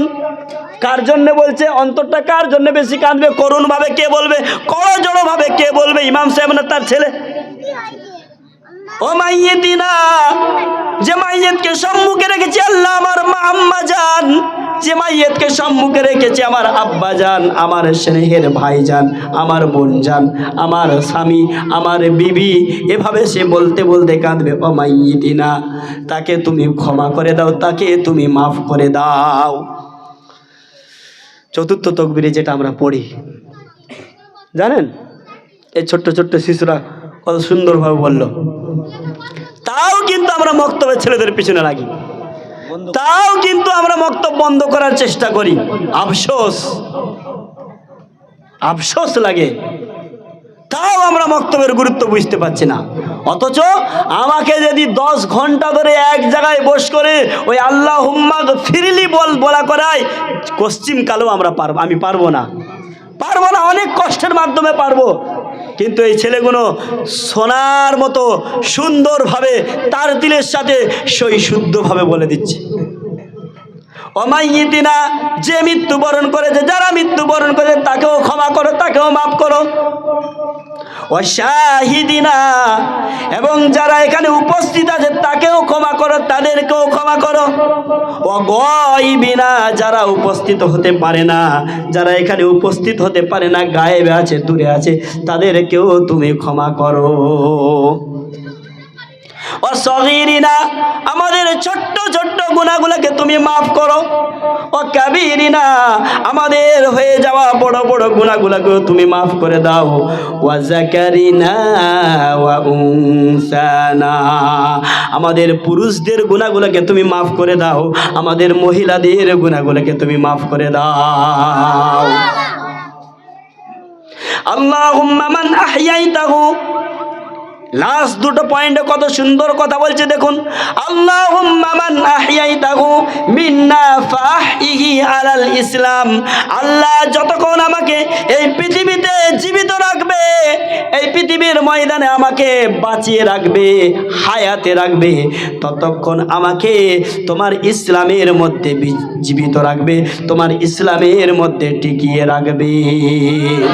ওয়া মান তাওয়াফাইতাহু মিন্না ফাতাওয়াফাহু আলাল ঈমান, এবং আমার যখন মৃত্যু হবে, আমার যখন মরণ হবে, আমি যখন মৃত্যুবরণ করব, আল্লাহ এই মৃত্যুটা যেন আমার ঈমানের উপর, ঈমানের পথে অটুট থেকে, যেমন আমার এই ঈমানকে সাথে নিয়ে ঈমানের উপরে থেকে যেন আমার মৃত্যু হয়। এই জানাজাটাই দোয়া, জানাজা এইটাই দোয়া। নাওয়াইতু আন ওয়াদ্দিয়া আরবা তাকবীরাতিস সালাতিল জানাজা ফরজুল কিফায়া আসসালামু লিল্লাহি তাআলা। আমরা বলছি, আমরা মুতাওয়াজ্জা হলাম ইমামের পিছনে 4 তাকবীরের সাথে ফরজুল কিফায়ার জানাজার সালাত আদায় করছি, আল্লাহু আকবার। তারপরে বলছি আসসালামু লিল্লাহি তাআলা, সানা আল্লাহর জন্য, ওয়াসসালাতু আলান নবী, এবং দরুদ রসুলের জন্য, ওয়াদুআউ লিহাজাল মাইয়িতি, এটা দুটো, ওয়াদুআউ লিহাজিল মাইয়িতি, মেয়ে ছেলে হলে, মহিলা হলে, এবং দোয়া, এই যে লাস্টে দোয়াটা পড়ছে, এটা মাইয়েতের জন্য, মাইয়েতের উপর। এটাই তো বড় দোয়া। আল্লাহ নবী বলছেন এর থেকে বড় দোয়া নেই, আল্লাহ নবী শিখিয়ে দিয়ে গেছেন এটা। আমরা জানি না, বলি ইমাম সাহেব তুমি যা বলছো বলো, সাপ বলছো না, ব্যাং বলছো না, কি বলছো, আমার কিছু জানার দরকার নেই। কি কুটুম বাড়ি যদি যাই, গোস্ত ভুনা যদি দেয়, তো বলুন তো গরু গোস্তের স্বাদ আলাদা, আর ছাগল গোস্তের স্বাদ আলাদা, আবার দুম্বার গোস্তের স্বাদ আরও আলাদা, আর মুরগির, দেশি মুরগি হলে তো আরও আলাদা। আপনি গোস্ত খাবেন তো ওইখানে গিয়ে একটু ভিন্ন স্বাদ লাগছে, আপনি জিজ্ঞাসা করবেন না যে এটা কিসের গোস্ত, এই গোস্তটা কিসের গোস্ত, এত সুন্দর স্বাদ, জিজ্ঞাসা করবেন না? আপনি খেয়েই যাবেন, জিজ্ঞাসা করবেন না। তাহলে ইমাম সাহেব হুজুর যে পড়ছে, আপনি কি ওর স্বাদ কোনোদিন জিজ্ঞাসা করলেন? ওটাকে কি বুঝলেন আপনি? পড়ছে, আমিও আন্দাজে শুনছি, কি বলতে চাচ্ছে, কি দিতে চাচ্ছে, কালিমা আমাকে কি দিতে চাচ্ছে, ইসলাম আমাকে কি দিতে চেয়েছে, আমি কোনোদিন জিজ্ঞাসা করেই দেখি না, আমার কোনোদিন সেই বিষয়ে ভ্রুক্ষেপই নেই। তাই আপনাকে আমাকে জানতে হবে কি গো, আপনাকে আমাকে আমল করতে হলে জানতে হবে না? আমল করতে গেলে ইলম জরুরি আছে না নেই? ইলম মানে কি? জ্ঞান। যে কাজ আপনি করবেন, আপনি যদি আলু চাষ করেন, আলু চাষি হতে হবে আপনাকে। আপনি যদি ব্যবসা করেন, ব্যবসার বিষয়ে আপনার অভিজ্ঞতা থাকতে হবে, জ্ঞান থাকতে হবে। সেরকমভাবে আপনি আমল করবেন, আপনি শরীয়তের আপনি ইবাদত করবেন, আমল করবেন, আপনাকে সেই বিষয়ে জ্ঞান রাখতে হবে যতটুকু আপনার প্রয়োজন। তার জন্যই তো আল্লাহ বলছেন, আমি যে আয়াতগুলি পড়লাম, আমি যে আয়াতটি পড়লাম এবং হাদিসটি পড়লাম, তার জন্যই আল্লাহ নবী বলছেন এবং আল্লাহ বলছেন। আল্লাহ নবী যখন হীরা গুহার মধ্যে ধ্যানে বসে আছেন, 40 বছর বয়স যখন প্রাপ্ত হয়েছেন, আল্লাহ তখন নবুয়ত দান করছেন। কোরআন মহান কিতাব, কোরআন, যেই কোরআনের কোনো মিসাল নেই, যেই কোরআনের কোনো সমকক্ষ নেই, সমতুল্য নেই, আরেকটি কিতাব পাওয়া যাবে না পৃথিবীর জগতে। সেই কোরআন নাজিল হচ্ছে কি কথা দিয়ে? কি কথা দিয়ে? নামাজ। আফজালুল ইবাদতি ইবাদতিস সালাহ, সবথেকে ইবাদতের আফজাল উত্তম ইবাদত হচ্ছে নামাজ। সে নামাজের কথা দিয়ে। আইন্দা রমজান কাল থেকে যদি শুরু হয়, রোজা গুরুত্বপূর্ণ ইবাদত, যার বদলা আল্লাহ নিজে হাতে দিবেন। রোজার বদলা আল্লাহ নিজে হাতে দিবেন। রোজাদারদেরকে আরশের ছাওয়ায় স্থান দিবেন এবং তাদের মুখ থেকে মেশকে আম্বারের সেন্ট বেরোবে, খুশবু বেরোবে। এবং যারা বেরোজাদার, যারা রোজা রাখতো না, যারা রোজাকে উপোস মনে করত, তারা তার বাইরে থাকবে এবং কষ্টের মধ্যে থাকবে। জিজ্ঞাসা করবে, আল্লাহ, ওরা যে অত সুন্দর জায়গায় বসে আছে, আমরা এরকম জায়গায় বসে আছি এবং আমাদের মুখ থেকে দুর্গন্ধ, ওদের মুখ থেকে সুগন্ধ, কি ব্যাপার? তখন আল্লাহ বলবেন, শোনো, তুমি দেখে টিটকারি করেছিলে, তুমি এমনি ভেবেছিলে, তুমি হেসে খেলে কাটিয়ে দিয়েছিলে। ওই ব্যক্তি হচ্ছে তারা যারা আমার সন্তুষ্টির জন্য, আমার রেজামন্দি হাসিল করার জন্য যারা রোজা করেছিল এবং তাদের মুখ থেকে ওই সারাদিন উপবাসের কারণে, না খেয়ে থাকার কারণে তাদের মুখ থেকে একটা দুর্গন্ধ বেরোতো। সেই গন্ধটা এখানে মেশকে আম্বারের মতো, আর তারা রোজা করার জন্য ওইখানে স্থান পেয়েছে। আমি নিজ হাতে তাদেরকে যাজা বদলা দান করবো। সুবহানাল্লাহ। সেই রোজা এত গুরুত্বপূর্ণ ইবাদত, সেই রোজার কথা বললো আল্লাহ। রোজার কথাও বলে না, নামাজের কথাও বলে না। আচ্ছা, হজের কথা বলে না। আচ্ছা, যাকাতের কথা, তার কথাও বলে না। কিয়ামতের কথা, সেটাও বলে না। পিতামাতার কথা, সেটাও বলে না। যে পিতামাতার কথা বলতে গিয়ে আল্লাহ নিজে কোরআনে বলেছেন এবং নিজেই ব্যাখ্যা দিয়েছেন। যত জায়গায় মাতা পিতার কথা বলেছেন, আল্লাহ নিজেই ব্যাখ্যা দিয়েছেন, কত গুরুত্বপূর্ণ। কিন্তু সে পিতামাতার কথা বলে না। পূর্বপুরুষ নবীদের কথা, তাও বলে না। কি কথা বললেন শুনুন, সূরাতুল আলাকের 5টি আয়াত আল্লাহ নাজিল করলেন রাসূলের উপর। যে কথাটি প্রথম হচ্ছে, তোমরা পড়ো, তুমি পড়ো। এটা আল্লাহর নবীকে বললেন যে তুমি পড়ো। এটা কি আল্লাহর নবী কি বললেন, না আমাদেরকে বলেছেন? বিশ্ববাসীকে বলেছেন। আল্লাহর নবীকে মাধ্যম করে, আল্লাহর নবীর মাধ্যমে বিশ্ববাসীকে, বিশ্ব জগৎকে জানিয়ে দিয়েছে, তোমরা পড়ো। কিছু করতে গেলে, কিছু গড়তে হলে তোমাকে পড়তে হবে, ঠিক কি না? তাই আল্লাহর নবী, শেষ করে দেবো, অল্প করে, 10টা বেজে যাচ্ছে, শেষ করে দেবো নাকি? আর তোমারটা এখানে জুড়ে দেবো নাকি, যে ঋণটা আছে? আচ্ছা, সবাই তাকবীর দেন একবার, নারে তাকবীর, আরো জোরে নারে তাকবীর। আপনাদের খারাপ লাগছে? হবে তো, বলবো তো। এই আয়াতগুলো এবং হাদিসটা পড়ি শেষ করে দেবো নাকি? যা হাদিসটা পড়লাম, খয়রুকুম মান তাআল্লামাল কুরআন ওয়া আল্লামা, तुम में से सबसे बेहतर वो है। आप सल्लल्लाहु अलैहि वसल्लम ने फरमाया, हुजूर सल्लल्लाहु अलैहि वसल्लम বলছেন, तुम में से सबसे बेहतर वो है, তোমাদের মধ্যে থেকে সর্বোত্তম ব্যক্তি সেই ব্যক্তি যে কোরআন মজিদকে শিখে যে কোরআন মজিদকে নিজে শিক্ষা করেছে এবং সেই কোরআনকে অপরকে শিক্ষা দান করে, বলুন সুবহানাল্লাহ, সেই ব্যক্তি সর্বোত্তম। তাই এই যে কাজ হচ্ছে, এই যে মক্তবের কাজ হচ্ছে, একজন হাফিজ সাহেব কোরআনের শিক্ষা দিচ্ছে, আপনি বলছেন আমি তো কোরআন জানি না, আমি কি করে কোরআন শিক্ষা দেবো? কিন্তু আপনি এসে বললেন হাফিজ সাহেব আমি কোরআন তো শিক্ষা দিতে পারি না, আমি কিভাবে এই কোরআন শিক্ষার সাথে অংশীদার হতে পারবো? তিনি বলছেন শোনো, এই কোরআনওয়ালাদেরকে তুমি কিছু আর্থিক সাহায্য করো, যে তোমার আর্থিক সাহায্যটা নিয়ে সে যতক্ষণ সেই সাহায্যের দ্বারা সে বেঁচে থাকবে, যতক্ষণ সেই সাহায্যের দ্বারা কোরআন শিখবে, তুমিও সেই শিক্ষার জন্য তুমিও অংশীদার হয়ে গেলে, বলুন সুবহানাল্লাহ। তুমি এভাবে সাহায্য করো কোরআনওয়ালাদেরকে। খায়রুকুম মান তাআল্লামাল কুরআন ওয়া আল্লামা। আমি জানি না, তাই আমি সাহায্য করছি। কেন? কোরআন শিক্ষা দানে যারা নিয়োজিত, কোরআন শিক্ষা দানে যারা নিযুক্ত, তারাই হচ্ছে আল্লাহর কাজে সর্বোত্তম, বলুন সুবহানাল্লাহ। এই কথাটি কে বলছেন? আল্লাহর নবী বলেছেন। এই কথা কে বলেছেন? আমি বলেছি?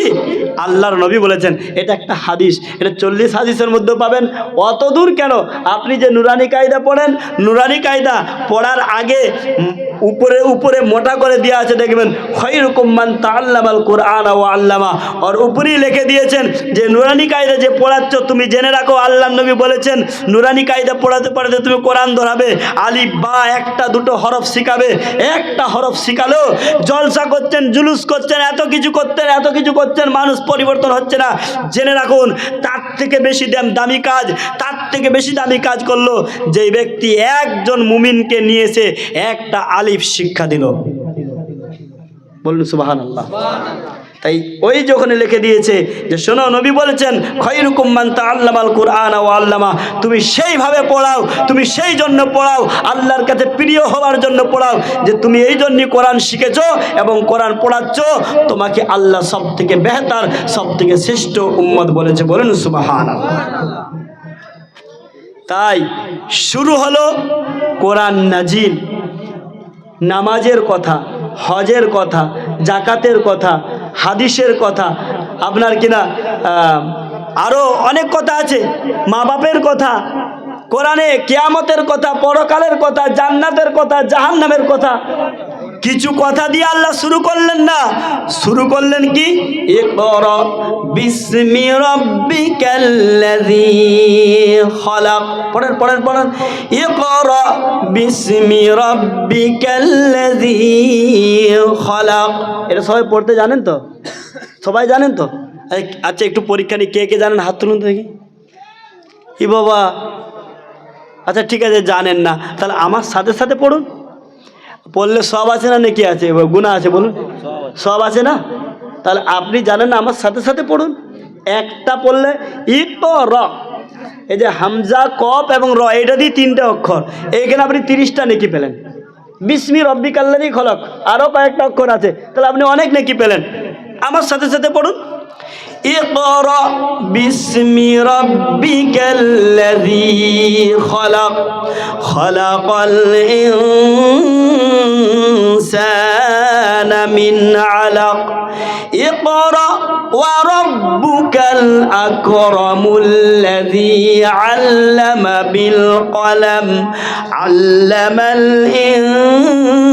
ইনসানা মা লাম ইয়ালাম। 5টি আয়াত, এই 5টি আয়াত আল্লাহ নাজিল করলেন। নবী তুমি পড়ো। জিবরিল আমিন ফেরেশতা এসে বিশ্বনবীকে জড়িয়ে ধরে বললেন, ও নবী, আল্লাহ তোমার উপরে কোরআন নাজিল করেছে, আয়াত অবতীর্ণ করেছে, এই আয়াত হচ্ছে তুমি পড়ো।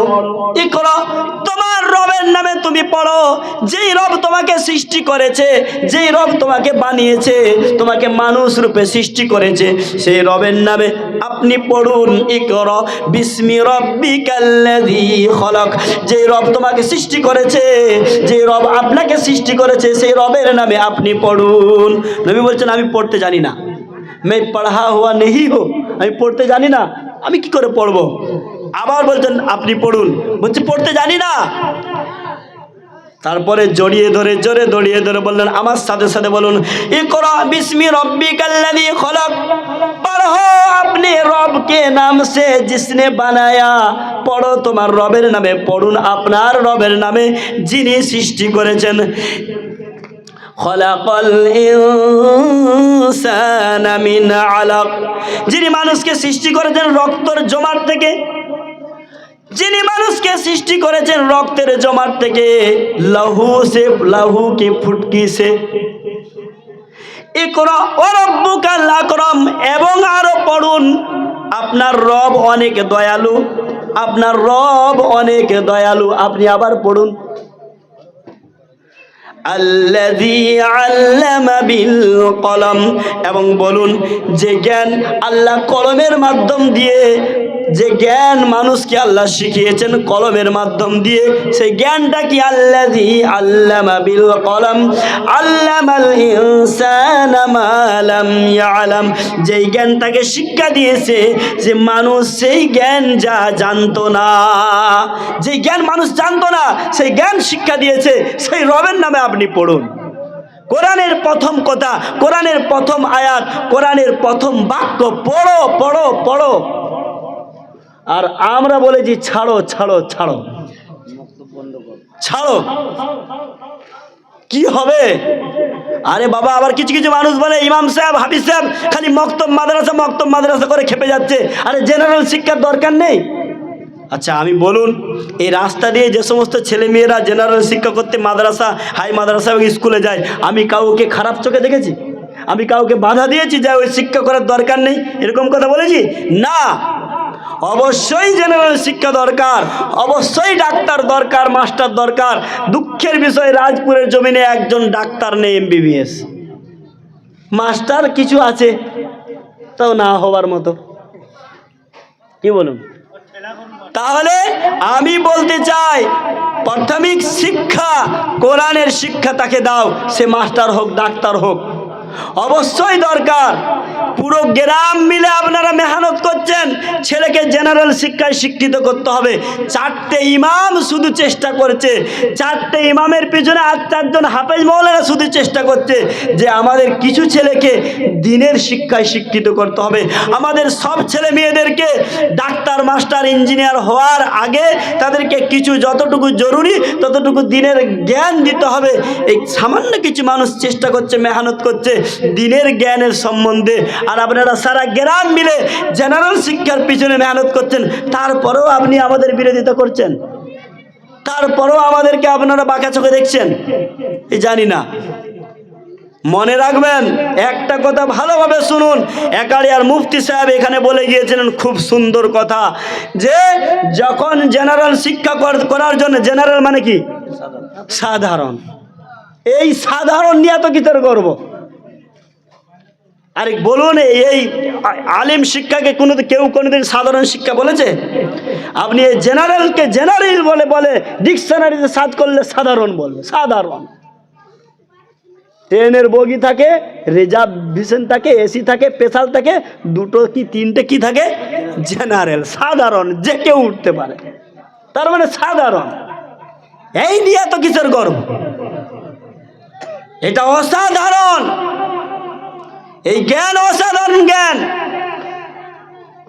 এই জ্ঞান যে কেউ অর্জন করতে পারে না। আল্লাহ যাকে দেয়, তৌফিক দেয়, সেই শুধু পারে। আপনি বড় বড় কথা বলছেন, আসুন কাল থেকে তারাবি পড়া হবে, 1 রাকাত পড়িয়ে দিয়ে যান। 20 রাকাত নয়, 1 রাকাত পড়িয়ে দিয়ে যান। আল্লাহু আলাম, মাআযাল্লাহ, আল্লাহ হেফাজত করুন, আল্লাহ আমাদেরকে হেফাজত করুন, বলুন আমিন। তাই গুরুত্বপূর্ণ একটা কথা বলেছিলেন, শুনুন, যে জেনারেল শিক্ষা করে আপনি মেতে যাচ্ছেন। যখন ওই জেনারেল শিক্ষা করতে ছেলে মেয়েরা যায়, সেই বইপত্র যখন নিয়ে যায়, সেই ব্যাগকে পিঠের দিকে, পিছন দিকে কাঁধে করে নিয়ে যায়, ঠিক কিনা? পিছন দিকে নিয়ে যায়। আর যখন এই অসাধারণ জ্ঞান, এই ইলমে ইলাহি, এটা কোনো কেতাবের সাথে সম্পর্ক নয়। এখন কেতাব লিপিবদ্ধ করা হয়েছে। বিশ্বনবীর জামানায় কেতাব ছিল না, সাহাবাদের জামানায় কেতাব ছিল না। কোরআন ছিল?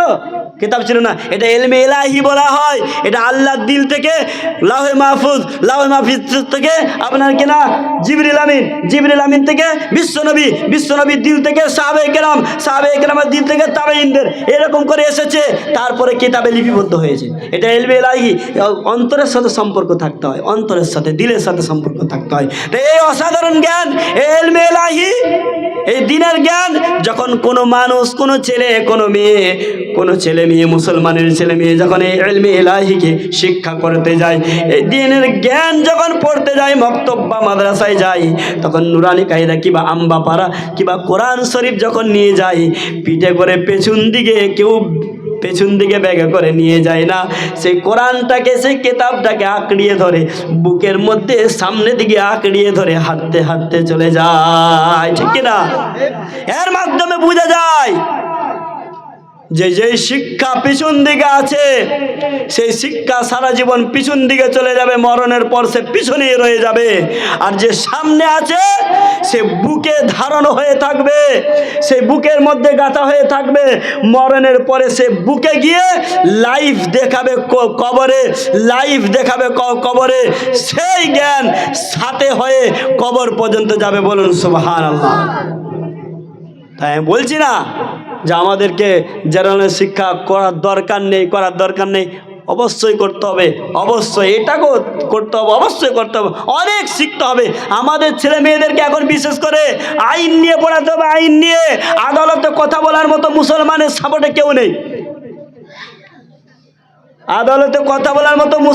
সাপোর্টে কেউ নেই। তাই আইন নিয়ে পড়াতে হবে, আইনজীবী বানাতে হবে অবশ্যই। কিন্তু সে আইনজীবী যেন টেবিলের নিচের দিকে যেন না ঘুষ খাওয়া আইনজীবী হয়। কথা বলেন না। আমি ওইটাই বলতে চাই, সে আইনজীবী যেন নামাজি আইনজীবী হয়, সে আইনজীবী যেন দৃঢ় বিশ্বাসের সাথে প্রকৃত ইমানদার আইনজীবী হয়। কথা বলেন, এটাই তো। সেই মাস্টার যেন সেরকম হয়, সে ডাক্তার যেন সেরকম হয়। এটাই আমার কথা, এটাই বক্তব্য। কেন হবে না? অবশ্যই হবে। আল্লাহ আমাদেরকে বুঝার তৌফিক দান করুন, বলি আমিন। আপনারা ভুল বুঝবেন না। মক্তব নিয়ে খেপে যাচ্ছি না, মাদ্রাসা নিয়ে খেপে যাচ্ছি না। এটা আমাদের কর্তব্য। এই বিষয়ে আমরা মেহনত করব। আপনারা যে বিষয়ে মেহনত করছেন আলহামদুলিল্লাহ, আমাদেরকে আমাদের বিষয়ে মেহনতগুলো করতে দেন। যে ছেলেগুলো আছে, যে বাচ্চাগুলো আছে এখানে, আমাদের প্রজন্মের জন্য একজন ইমাম সাহেব, সে তারাবির হাফিজ সাহেব, সে তাদের জন্য আমাদেরকে ভাবতে হবে ইমাম সাহেব কোথায় পাবো, পরে হাফিজ সাহেব কোথায় পাবো। আমাদের এই যে বাচ্চাটা, এই যে তাকিয়ে আছে পট করে, কিছুদিন মাদ্রাসায় গেছে, আমি পাঠিয়েছিলাম নেরাদল মাদ্রাসায়। আজকে একটা সূরা তেলাওয়াত করলো, ফালা উকসিমু বিল খুন্নাসিল জাওয়ারিল কুন্নাস ওয়াল্লাইলি ইযা আসআস ওয়াস-সুবহি ইযা তানাফফাস। বাপের বেটা আছো, এই একটা আয়াত তেলাওয়াত করে দিয়ে যাও। ওর কত বয়স? ওই 9 বছর বয়স হবে। তোমার তো 3 লং 36 বছর বয়স, 4 লং কত হয়? 4 লং 36 আর 5 লং 45, 6 লং 54 বছর বয়স। তুমি আসো, একটা আয়াত তেলাওয়াত করে দিয়ে যাও। তুমি তো পারবে না। কিন্তু দেখুন, আমি অঙ্ক একটু কম বুঝি, ভুল হয়েছে, কিছু মনে করবেন না, অঙ্কই কাঁচা। তো তুমি তেলাওয়াত করে দিয়ে যাও। ও তো সুন্দরভাবে কোরআন তেলাওয়াত, তুমি একটা তেলাওয়াত করে দিয়ে যাও, পারবে না। কিন্তু তারপরেও তুমি তার পিছনে কি বদ গাও। তারপরও বলছে এই মাদ্রাসার ছেলেরা নামাজ পড়ে না বে, ওবে দেখবি যাবে বড় বড় যে মাদ্রাসাগুলো, ওই ছেলেদেরকে ইমামতি করতে দেয়, হুজুররা ইমামতি করে না। কেন? হুজুররা হচ্ছে দিনের দায়ী, আর এরা হচ্ছে দিনের মুজাহিদ। এদের ভুল ত্রুটি মাপ আছে কি? আমরা যারা ফারেক হয়ে বেরিয়ে গেছি, আমরা আর দিনের মুজাহিদ নয়, ওরা হচ্ছে দিনের মুজাহিদ। ওদের ভুল ত্রুটি মাপ আছে, ওদের ছোট্টখাটো ভুল হয়ে গেলে ক্ষমা করে দেবে আল্লাহ। ওরা যদি মরে যায় ডাইরেক্ট জান্নাত। যেরকম যারা ফি সাবিলিল্লাহ, আল্লাহর দ্বীনকে রক্ষা করার জন্য যারা শহীদ হয়েছে, ওরা ওইভাবে শুয়েছে, কিয়ামতের দিন উঠে ডাইরেক্ট জান্নাতে যাবে। সেভাবে এরা যারা দ্বীনের জন্য ওই জেলবন্দি করে আছে মাদ্রাসাতে, খারাপ খাবার, খারাপ শোয়া, কম শোয়া, কম ঘুমানো, বেশি মেহনত, সব সময় কোরআন নিয়ে পড়ে আছে, তারা হচ্ছে দিনের মুজাহিদ, তাদের জন্য মাপ আছে। তারা যদি মরে যায় ডাইরেক্ট জান্নাত, বলুন সুবহানাল্লাহ। তাই তারপরেও আমরা তাদের পিছনে কথা বলি, আফসোস লাগে। অথচ তার সমকক্ষ, তার সমতুল্য কখনোই আমি হতে পারবো না। পারবো বলুন? কারিনুন নবী চৌধুরী সাহেব এসেছিলেন এখানে নুরানি কায়দা পড়াতে, 42 দিন বলে, 42 দিনে কত হয়? 84 দিন। তাও সে আলিফকে এলিফ, আলিফকে এলিফ, এটার মানে সঠিক করতে পারলাম না, তারপরেও আমরা কথা বলি। হ্যাঁ, আল্লাহ হুম্মা, আল্লাহ হুম্মা, আল্লাহ হুম্মা বলে আল্লাহ হুম্মা, তারপরেও আমরা তাদের পিছনে কথা বলি না। ভাই, আমাদেরকে বুঝতে হবে যে না, আল্লাহ নবী বলছেন হয় তালবি ইলম হয়ে যাও, যদি না পারো তালবি ইলম হও, আলেম হও, যদি না পারো, সেটাও যদি না পারো, তাদেরকে ভালোবাসনে বলা হও। হাদিসে বলছেন আল্লাহ নবী তাদেরকে ভালোবাসনে বলা হও, তাদের সহবতে থাকো। 4 নম্বরটা তোমরা হয়ো না, মানে তাদের বিপক্ষে, তাদের বিরোধী দল তোমরা হয়ো না, ধ্বংস হয়ে যাবে। তাই বলছি যে আমরা চায়ের দোকানে, আরও অনেক জায়গায় যে গীবত, তাদের পিছনে, ওলামাদের পিছনে, তালিবে ইলমদের পিছনে, আরও সমস্ত মানুষদের পিছনে আমরা যে সমস্ত কথা বলে আমাদের নিজের গুনাহ কামাচ্ছি, এগুলো থেকে আমাদেরকে বেঁচে থাকতে হবে। থাকবো ইনশাল্লাহ, এগুলো চলবেই না। এবং আমাদেরকে কিভাবে এই দ্বীনি প্রতিষ্ঠানগুলোকে আগিয়ে নিয়ে যেতে হবে, এই দ্বীনি প্রতিষ্ঠানগুলো আমাদের প্রজন্মে যুগে যুগে আমাদেরকে যে দিনের খোরাক দিচ্ছে, আমাদেরকে যে আমাদের প্রজন্মের জন্য যে একটার পর একটা হাফেজ, আলেম, ইমাম বের করছে, এদের জন্য ভাবতে হবে কিভাবে এগুলো আগিয়ে যাবে, ঊর্ধ্বমুখী কিভাবে হবে। সেই চিন্তা ভাবনা আপনাকে আমাকে করতে হবে, সেই চিন্তা ভাবনা আপনাকে আমাকে করতে হবে। এটাও বিশ্বনবী বলেছেন যে এমন একটা সময় শেষ জামানায় আসবে যে জাকাতের টাকাটাকে, জাকাত দেওয়াটাকে জরিমানা মনে করবে। ব্যাংকে টাকা রেখেছি 30% যদি আপনার কিনা সুদ কাটে, কোনো অসুবিধা মনে করবে না, কি সুদ দেওয়াকে কোনো অসুবিধা মনে করবে না, কিন্তু জাকাত, গরিবের মালটাকে 102 টাকা, সেটাকেও জরিমানা মনে করবে। ঠিক কিনা? আল্লাহ আমাদেরকে সঠিক বুঝদান দান করুন, বলি আমিন।